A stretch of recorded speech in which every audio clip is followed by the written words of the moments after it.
Could it be that black and white? Republican Senator Rand Paul joining me earlier in the week on my Your World show with a warning for Democrats that the calls for witnesses at the Senate impeachment trial may open the door for Republicans to demand witnesses of their own, like Hunter Biden, like Joe Biden. So be careful what you wish for. You just might get it. Will that notion deter Senate Democrats from pushing witnesses then? Let's find out. Joining me right now is 2020 Democratic presidential candidate and Colorado Senator Michael Bennet. Senator, good to have you back.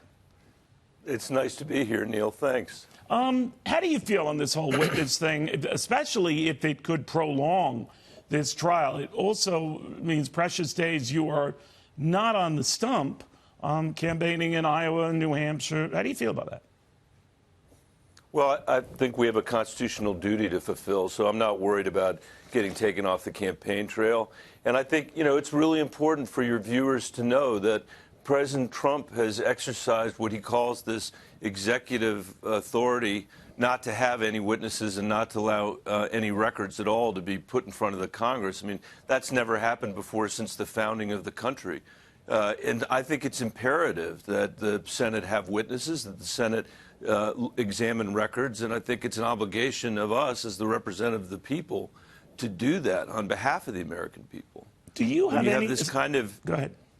Go ahead. No, you go ahead. Well, the reason why I'm asking about this is that Republicans have claimed that a number of Democratic senators, especially those running for president, that would be you, recuse themselves because you have an inherent bias against the president. What do you say?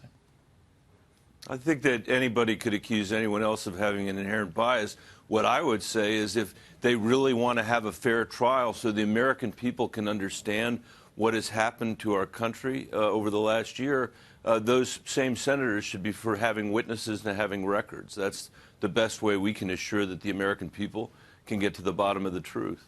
You know, there's been a cynical view expressed, Senator, that maybe even Nancy Pelosi wanted it this way, that it would force people like you to be in Washington, Amy Klobuchar, Bernie Sanders, Elizabeth Warren, and pave the way for someone who she feels could win against Donald Trump, Joe Biden. Do you buy that? I actually don't buy that because I think that I am the candidate who can beat Donald Trump. I heard Donald Trump say the reason that we're doing all this is we're trying to distract from his great economic track record. And since I know that he gets most of his talking points from this network, I want to say while I'm on this network that the country is creating jobs at a slower pace today than when Barack Obama was president. If we were creating jobs at the same pace that we were when Barack Obama was president, we would have 1 million more jobs today than we do. That's the Trump jobs gap. We've got a 23% increase in bankruptcy filings among farmers. Farm income is down 16%. And I heard the president bragging the other day when he was talking about the impeachment trial that he had cushioned the blow by making payments to farmers that he said came from the tariffs. That is ridiculous. The tariffs are $40 billion of taxes he's charged the American people. Then let me ask you about that. First of all, if he's getting talking points from me, then he's going to the wrong source. But leaving that aside, I'm wondering... Well, I didn't say from you, necessarily. You just blanketed the entire network there. But, Senator, the one thing I have to ask you, though, is he does have a little perch to stand on here. Unemployment levels across all key demographic groups, including core Democratic ones, from African Americans to women to Hispanics, they're at all-time lows. Now, we can quibble about the momentum and whether that's what it was under Barack Obama, but that he is arguing from a place of strength, a strong economy, a strong market. Are you worried? Are you worried that, notwithstanding whoever the Democratic nominee is, even if it's you, that that's a tough battle to fight? Here's what I'm worried about, Neil. Look, first of all, we're not quibbling. Those are the facts. The facts are Donald Trump's creating jobs at a slower rate than his predecessor. Well, I just gave you the facts on record low unemployment levels, right? Those are facts right, as and well, let's go to that. Let's go to that. So we are in the 11th year of an economic recovery. President Trump has been able to stimulate this economy with record deficit spending, which why your network doesn't report on that, I don't know. But we've got more than $1 trillion record the president is using to juice the economy. He spent $28 billion. He borrowed the money from the Chinese to try to keep our farmers afloat because of the trade war that he's created.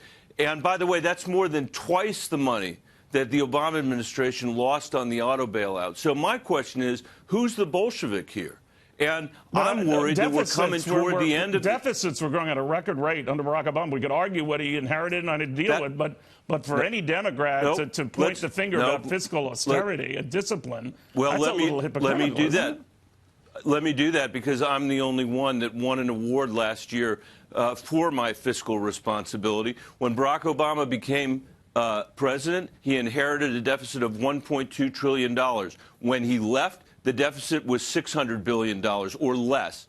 And today it's over $1 trillion because of the reckless spending of Donald Trump. Donald Trump has grown government more than Barack Obama did in his first term, including the stimulus package. So facts are facts, Neil, and I'm glad that the unemployment rate is low. Debt did grow under Barack Obama at a record amount. You're right. It's possible it could grow at a record amount under this president, but debt is debt is debt, and Republican or Democrat, it is piled up, right? The debt, yes, the debt has, but the deficit, based on the policies that he enacted while he was president, and the Republicans, frankly, wouldn't allow him to enact, went down. We were going in a better direction, is my point, and we're going in a much worse direction today. Well, that's all. And you know, finish that point. Yeah, in terms of the unemployment rate, as I travel the country, what I hear people telling me is we're working really hard, but we can't afford some combination of housing, health care, higher education, early childhood education. In other words, we can't afford a middle-class life. We can't save. Our kids are going to live a more diminished life than we live. And in fairness to Donald Trump, he didn't create all those problems, but he's certainly doing nothing to solve them because I really don't think he cares about your kids or my kids. We need a president who's actually going to invest in this country so when the economy grows, it grows for everybody, not just the people at the very top. And that people have wages in their jobs that can actually support a middle-class lifestyle. Real quickly, Senator, real quickly, if Bernie Sanders is the nominee, do you think that would be imperiled? If Bernie Sanders is the nominee, I worry that Donald Trump would win. And I don't want Donald Trump to win. Got it. All right, Senator, thank you very, very much. Good chatting with you. Thanks, Neil. Thanks for having me.